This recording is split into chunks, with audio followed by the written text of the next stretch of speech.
통해서 우리 모두가 하나님 만나게 되기를 소망합니다. 여러분, 이런 말이 있습니다. 계획 없는 목표는 한낱 꿈에 불과하다. 누가 한 말이냐 하면 어린 왕자 명작 동화를 지은 생텍쥐페리라고 한 사람이 한 말입니다. 이런 말도 있습니다. 매일 아침 하루 일과를 계획하고 그 계획을 실행하는 사람은 극도로 바쁜 미로 같은 삶 속에서 그를 안내할 한 올의 시를 지니고 있는 것이다. 그러나 계획이 서 있지 않고 단순히 우발적으로 시간을 사용하게 된다면 곧 무질서가 삶을 지배할 것이다. 마찬가지로 프랑스의 대문호 빅토르 위고라고 한 사람이 남긴 명언입니다. 그렇습니다. 두 말 전부 다, 둘 다 우리 인생에 있어서 계획이라고 하는 것이 얼마나 중요한가 하는 것을 아주 잘 가르쳐주는 그런 명언들이라고 생각합니다. 그래서 이런 말도 있습니다. 계획에 실패하면 실패를 계획하는 것이다. 계획하는 일에 실패하면 이미 실패할 것을 계획하고 있는 것과 다름이 없다. 그러니까 뭘 잘해야 된다는 거예요. 계획을 잘 해야 된다. 그런 말이죠. 여러분, 2016년 시작한 지 엊그제 같은데 벌써 반년을 지나가고 있습니다. 여러분, 올 한 해 시작하시면서 나름대로 다 계획을 가지신 것들이 있으시죠? 올 한 해는 내가 이런 것들은 꼭 하겠다. 이런 것은 이루겠다. 이런 계획들을 다 하셨을 텐데 여러분 어떠십니까? 계획대로 잘 되고 계십니까? 아마 그런 분들도 계실 거고 계획한 대로 잘 안 되는 분들도 계실 거라고 생각합니다. 사실 한 해의 계획만이 아니고 여러분 우리 인생을 돌아봐도 그렇다고 생각합니다. 여러분 중에 혹시 여러분의 오늘날의 삶이 여러분이 30년, 40년, 50년 전에 계획한 대로 그렇게 되신 분들이 있다면 얼마나 될까요? 여러분 어떠세요? 오늘날의 여러분의 삶이 여러분이 3, 40, 50년 전에 계획한 그대로 되셨나요? 아마도 그렇게 된 분은 거의 없을 거다. 그렇게 생각이 됩니다. 여러분, 저의 경우도 마찬가지예요. 저는 오래전에 제가 학창시절만 해도 제가 목사가 되겠다 이런 생각을 한 번도 해본 일이 없습니다. 저만이 아니고 우리 가족들도 한 번도 생각해 본 일이 없습니다. 저희 선친께서는 꿈이 뭐였냐면 한의사이셨어요. 근데 그 꿈을 못 이루셨군요. 못 이루셨거든요. 그러니까 우리 선친은 제가 공부 열심히 해서 한의사 되는 게 그런 게 꿈이셨어요. 저희 어머니께서는 저희 누님들이 교사시기 때문에 저도 교사가 돼서 안정된 직장에서 그렇게 잘 의미 있는 삶을 살면 좋겠다 이런 생각을 가지셨는데 저도 가르치는 거 좋아해서 저도 그럴 생각을 가지고 있었습니다. 그게 안 이루어지면 뭐 제가 언어 좋아하니까 통역사 쪽으로 가든지 아니면 그것도 안 이루어지면 그저 제가 아들 하나니까 어머니 모시고 그저 조그마한 장사라도 하면서 어머니하고 행복하게 사는 그런 소박한 꿈을 가지고 있었는데 하나님은 저를 뭐로 만드셨다고요? 목사로 만드신 거예요. 할렐루야. 하나님은 저를 신함교회 목사로 만드시는 게 하나님의 꿈이셨던 거죠. 제가 이런 것을 한 번도 생각해 본 일이 없기 때문에 오죽하면 하나님 앞에 정말로 하나님 나를 목사로 부르신 게 맞다면 나에게 표를 주십시오. 제가 그렇게 기도를 했겠습니까? 여러분, 그래서 잠언 16장 9절에 이런 말씀이 있습니다. 한번 같이 읽어볼까요? 시작. 사람이 마음으로 자기의 길을 계획할지라도 그의 걸음을 인도하시는 이는 여호와시니라. 아멘. 그렇습니다, 여러분. 우리가 다 우리 나름대로 자기의 계획을 가지고 있다고 해도 특별히 우리 그리스도인들, 하나님의 자녀들의 삶은 누가 인도하신다? 하나님께서 인도하신다라는 거예요. 믿습니까? 믿으시길 바랍니다. 저와 여러분의 삶을 하나님께서 인도하신다는 거예요. 여러분, 오늘 본문에 다윗의 삶도 보면 그렇습니다. 다윗도 자기 나름대로 계획을 가지고 있었지만 그러나 다윗을 향한 하나님의 계획은 다윗의 계획과는 달랐다는 것입니다. 여러분, 오늘 우리가 읽은 본문의 내용은 다윗이 다윗을 죽이고자 하는 사울왕, 집요하게 쫓아다니는 10년 동안이나 쫓아다니는 그 사울 왕의 주급의 위협을 다 지난 다음에 그 다음에 백향목궁에 평안하게 거하게 된 때 이제 왕이 30세에 됐으니까 아마 그때쯤 어간으로 그렇게 보여집니다. 그렇게 자기의 모든 고난을 다 지나게 하신 이후에 하나님께서 나를 이렇게 평안하게 행복하게 백향목궁에 거하게 하셨는데 나도 하나님께 뭔가 한 가지를 해드려야 되겠다. 이렇게 다윗이 한 가지 아름다운 계획을 가졌습니다. 자, 그게 1절에서 3절에 나타나 있습니다. 한번 같이 다시 한번 읽어보도록 하겠습니다. 시작.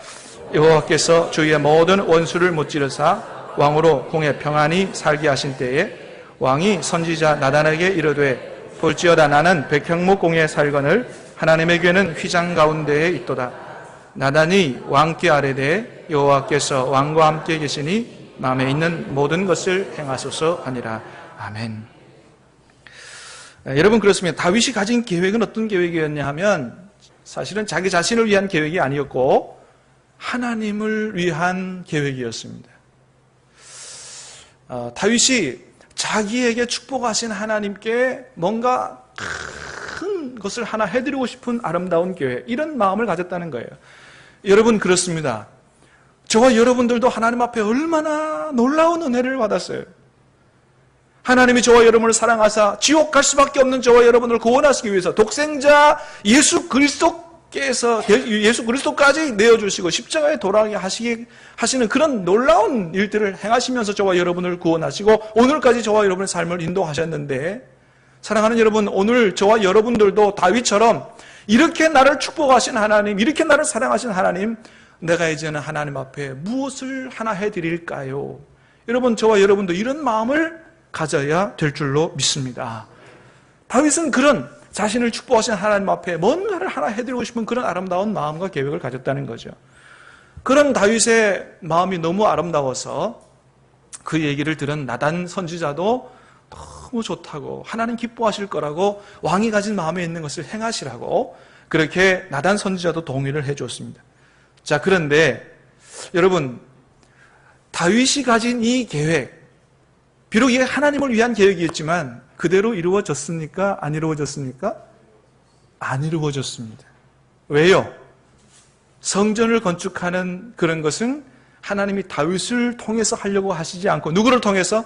그의 아들 솔로몬을 통해서 하시고자 하는 하나님의 계획이 다윗의 계획과는 달랐기 때문입니다.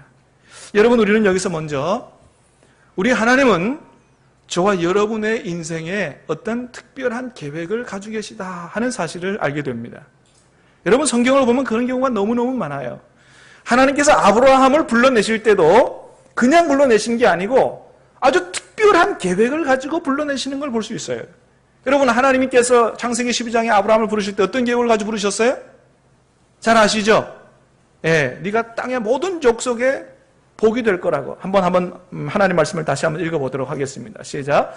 내가 너로 큰 민족을 이루고 내게 복을 주어 내 이름을 창대하게 하리니 너는 복이 될지라 땅의 모든 족속이 너로 말미암아 복을 얻을 것이라 하신지라. 아멘. 하나님이 아브라함을 불러내실 때 그냥 다짜고짜 불러내신 게 아니고 계획을 가지고 부르셨다.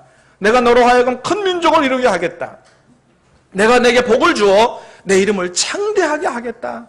너는 복이 될 거라고 그러시면서 너는 내게 복을 받고 땅의 모든 족속이 너를 통해서 하나님의 복을 받게 하는 이런 엄청난 계획을 가지고 하나님이 부르셨다는 거예요. 사랑하는 여러분, 하나님이 저와 여러분을 부르실 때도 위대한 계획을 가지고 부르신 줄로 믿으시기를 바랍니다. 이걸 우리가 잘 알아야 돼요. 여러분, 하나님이 저와 여러분을 엄청난 위대한 계획을 가지고 부르셨기 때문에 여러분이 저와 여러분 스스로를 볼 때 너무 과소평가하면 안 돼요.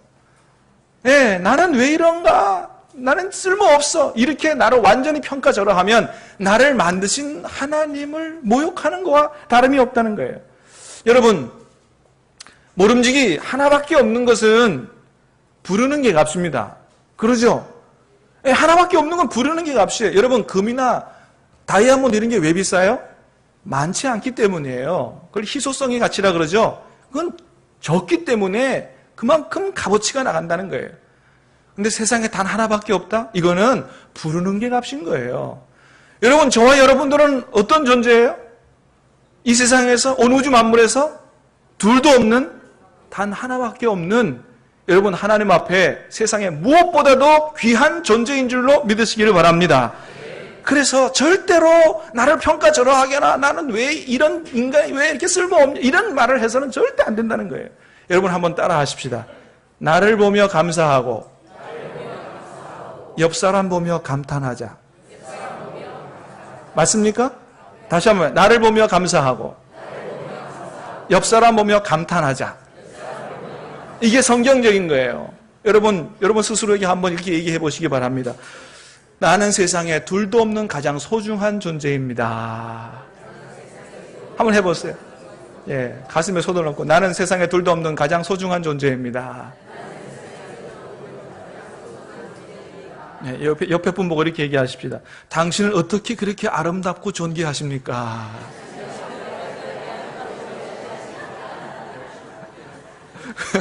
웃음이 나와요? 믿으시길 바랍니다. 하나님이 우리를 얼마나 아름답게 존귀하게 만드셨는가. 여러분 우리가 이것을 분명히 믿을 수 있어야 돼요. 우리를 만드실 때도 부르실 때도 존귀하게 엄청나게 위대한 계획을 가지고 부르셨다. 베드로전서 2장 9절에도 이렇게 얘기합니다. 같이 읽어보겠습니다. 시작. 그러나 너희는 택하신 족속이요 왕같은 제사장들이요 거룩한 나라요 그의 소유가 된 백성이다. 아멘. 하나님이 우리를 택하셨다는 거예요. 여러분 아무나 하나님 앞에 택함 받아요. 여러분 하나님이 저 여러분들을 소중하게 여기신 줄로 믿으시길 바랍니다. 하나님이 우리를 택했다는 거예요. 그 다음에 어떻게 살도록 만드셨다는 거예요?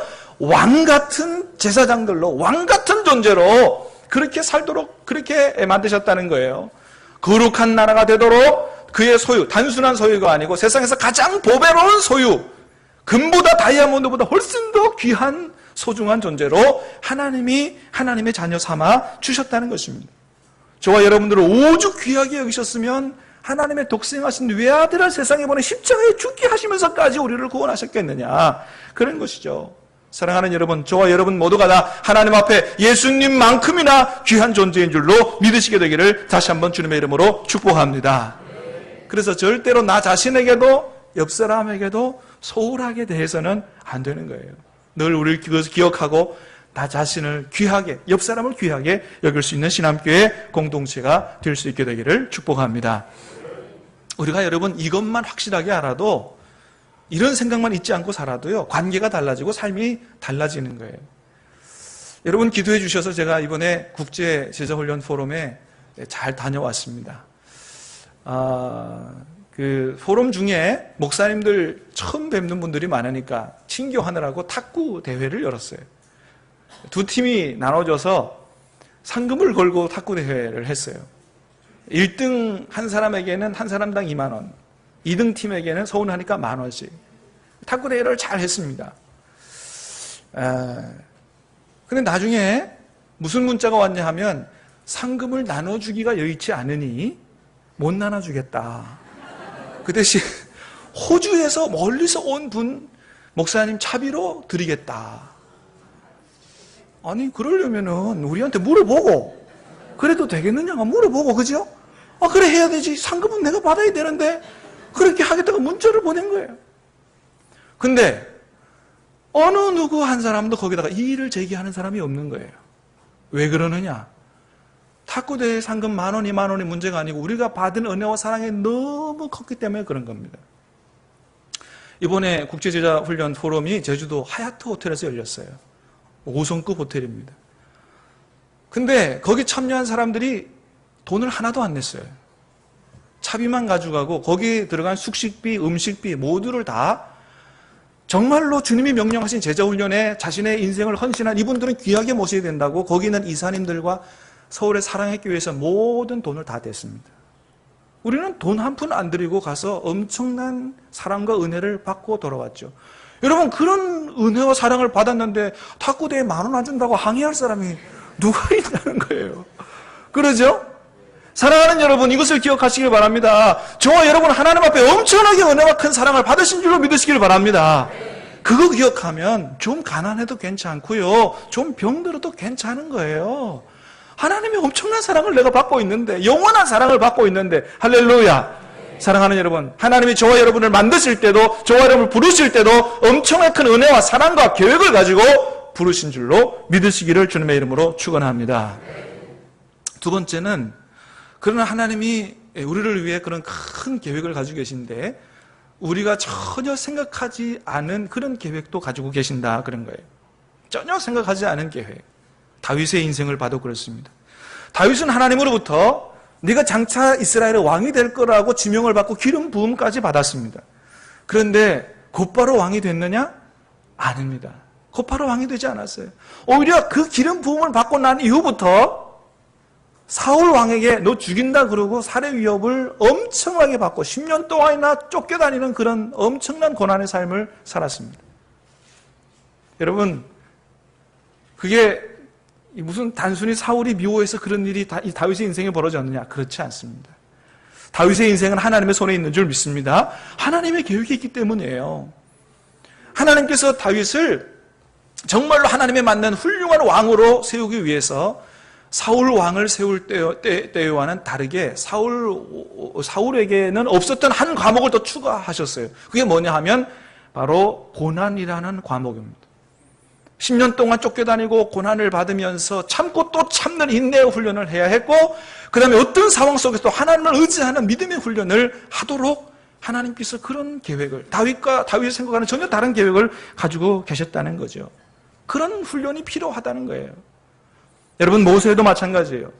모세가 비록 부모님에게 버려져서 애굽 왕궁에서 자라지만 애굽 왕궁에서 40년 자라면서 세상에서 모든 뛰어난 학문과 무예를 다 익혔습니다.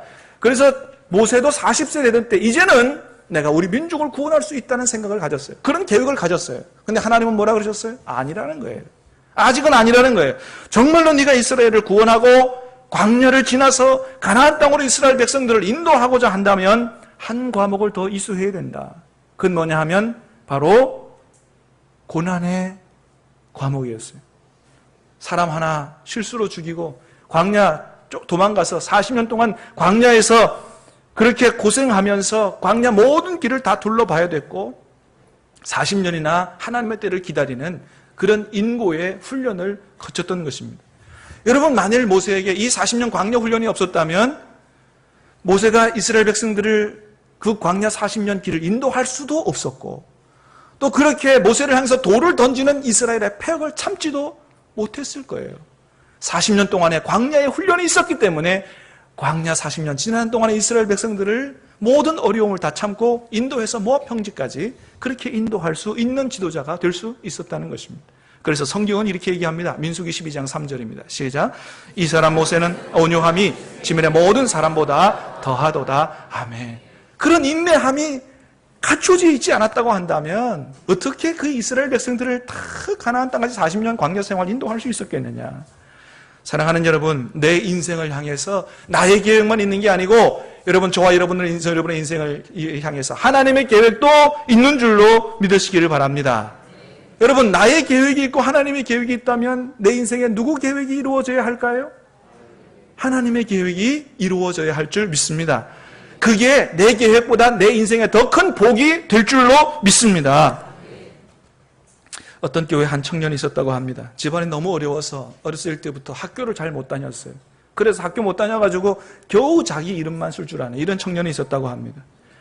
그가 어느 날 직업을 구하던 중에 어떤 은행에 경비원 모집을 하는 걸 보고 그렇게 지원을 했는데 자기 이름밖에 겨우 못 쓰니 이 경비 시험에도 떨어지고 말았습니다. 너무 속이 상하고 낙심해서 교회 가서 하나님 앞에서 펑펑 울면서 기도했습니다. 하나님, 왜 나는 이렇게 가난한 집에 태어나가지고 공부도 제대로 못하고 경비원 시험에도 떨어지게 합니까? 한참 기도하고 있는데 마음속에 하나님의 음성이 들려왔습니다. 내 계획은 거기 있지 않다. 미국으로 이민을 가거라. 이런 음성이 들려왔다는 거예요. 이게 하나님의 음성이 분명한 줄로 믿고 모든 걸 다 정리해가지고 보따리 하나 싸가지고 미국 뉴욕으로 건너갔대요. 거기 가서는 나는 비록 이렇게 힘들게 살지만 내 후손들은 어렵게 살지 않도록 해야 되겠다. 그래서 이 일 저 일 가리지 않고 모든 일들을 다 최선을 다해서 감당하고 그래서 결국 거기서 돈을 벌게 되고 성공하게 되고 사업을 벌이게 되고 사업도 날로 번창해서 중년이 되었을 때는 그의 이름이 월가에까지 미국 금융가의 월가에까지 아주 크게 소문나는 그런 사람이 됐다고 합니다. 60번째 생일에 미국의 저명한 재벌들을 모아놓고 생일 잔치를 하면서 이렇게 하는데, 어떤 한 기자가 이분에게 와서 그런 제안을 했대요. 선생님, 자서전 하나 내는 게 어떻습니까? 이분이 의아해한 눈초리로 무슨 소리 하고 있냐고, 나는 내 이름도 겨우 하나밖에 잘 못 쓰는데 무슨 자서전이냐고 내가. 아, 그렇습니까? 아유, 선생님, 공부를 좀 하셨으면 더 훌륭한 사람이 됐을 텐데 참 안타깝습니다. 그랬더니 이분이 하는 말이 무슨 얘기냐 하면, 아닙니다. 내가 공부를 했다라고 한다면 아마 은행 경비원 밖에는 못 됐을 겁니다. 그러나 하나님을 향한 나에게 하나님이 가진 다른 계획이 있었기 때문에 오늘날에 이런 축복을 누릴 수 있었습니다. 이런 얘기를 했다는 것이죠. 사랑하는 여러분, 내 인생을 향한 나의 계획보다 내 인생을 향한 하나님의 계획이 더 복이 되는 줄로 믿습니다. 여러분, 그러므로 하나님의 계획과 나의 계획이 상충할 때 우리는 누구 계획이 이루어지도록 해야 돼요? 하나님의 계획이. 여러분, 하나님의 계획과 나의 계획이 충돌할 때 여러분 계획을 내려놓으시게 되기를 바라고, 하나님의 계획이 여러분의 인생에 이루어질 수 있도록 그렇게 기도하시고 순종할 수 있게 되기를 바랍니다. 다윗이 그렇게 했어요. 자기가 하나님을 위해서 아름다운 성전을 지어드리려고 했지만 하나님의 계획은 그게 아니라는 거예요. 그 말씀을 듣고 자기 계획을 포기하고 자기 남은 인생을 어떻게 살았냐 하면, 하나님의 계획이 온전히 이루어지도록 하기 위해서 모든 것을 다 완벽하게 준비하는, 하나님의 계획을 이루는 데 헌신하는 그런 삶을 살았다는 거예요. 그래서 내 아들이 하나님의 계획을 따라서 성전을 지을 수 있도록 필요한 금도 준비하고 은도 준비하고 보석도 준비하고 나무도 준비하는, 하나님의 계획이 이루어질 수 있도록 하기 위해서 온전히 헌신하는 그런 삶을 다윗이 살았다는 것입니다. 사랑하는 여러분, 저와 여러분을 향한 하나님의 계획, 저와 여러분의 가정을 향한 하나님의 계획, 여러분 이것을 깨달아 알 수 있게 되기를 주님의 이름으로 축복합니다. 그걸 깨달아 알게 되면 우리는 나머지 인생을 어떻게 살아야 될까요? 내 계획과 내 뜻을 이루기 위한 삶보다는 내 인생과 우리 가정을 향한, 우리 자녀들을 향한 하나님의 뜻이 이루어지도록 하기 위해서 최선을 다해서 준비하고 헌신하는 그러한 저와 여러분들의 인생이 되어야 할 줄로 믿습니다. 다윗이 그랬고 바울이 그랬고 예수님이 그런 인생을 사셨다는 것입니다.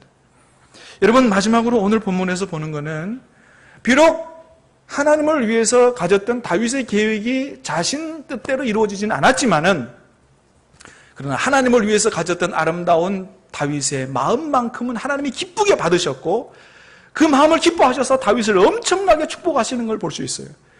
4가지로 다윗을 축복하는 걸 볼 수 있습니다. 첫 번째는 어떤 축복이냐? 8절 9절의 말씀입니다. 같이 읽어보겠습니다. 시작.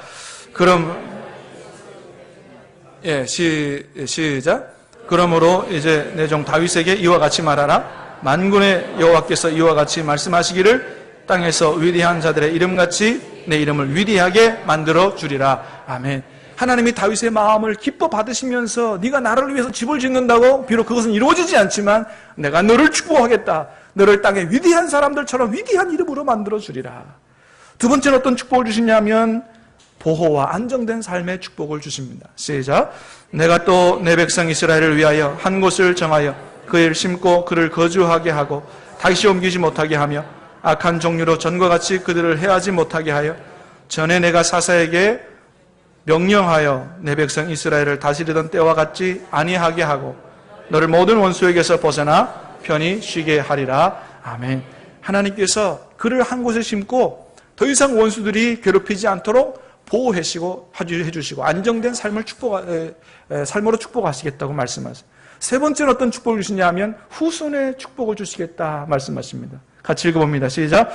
여호와가 또 내게 이르노니 여호와가 너를 위하여 집을 짓고 내 수완이 쳐서 내 조상들과 함께 누울 때에 내가 내 몸에서 내 씨를 내 뒤에 세워 그의 나라를 견고하게 하리라. 아멘. 너 후손을 축복해서 하나님의 복을 받게 하겠다고, 후손을 축복하겠다고 말씀하셨어요. 마지막으로는 영원한 은혜의 축복을 주겠다 말씀하셨습니다. 시작. 나는 그에게 아버지가 되고 그는 내게 아들이 되리니 그가 만일 죄를 범하면 내가 사람의 매와 인생의 채찍으로 징계하려니와 내가 내 앞에서 물러나게 한 사울에게서 내 은총을 뺏은 것처럼 그에게서 빼앗지는 아니하리라. 내 집과 내 나라가 내 앞에서 영원히 보존되고 영원히 견고하리라 하셨다 하라. 아멘. 사울에게서 은혜를 뺏었지만은 그러나 너에게서, 너희 후손에게서 은총을 빼앗지 않겠다고, 영원한 은혜로 함께 하시겠다고 말씀하셨습니다.